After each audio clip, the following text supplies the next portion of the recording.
દુનિયાની એક એવી જગ્યા જ્યાં વહે છે લોહીનું ઝરણું. શું તમે ક્યારે લોહીથી વહેતું ઝરણું જોયું છે? અરે ના ના, આ લોહી એટલે બ્લડ નથી, પરંતુ માત્ર તેનો કલર લોહી જેવો છે.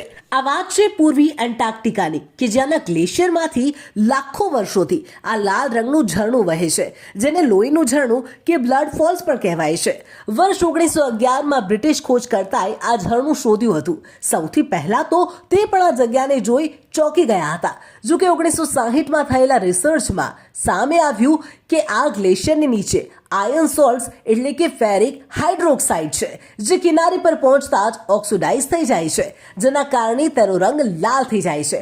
ઠીક એવી જ રીતે જેવી રીતે લોખંડને કાટ લાગતા જ તેનો રંગ બદલાઈ જાય છે. આ જગ્યાએ -17 જેટલું તાપમાન રહે છે. તેમ છતાં આ ઝરણું ક્યારેય થીજતું નથી. શોધકર્તાઓનું માનવું છે કે આ જગ્યાએ જવું ખતરાથી ખાલી નથી.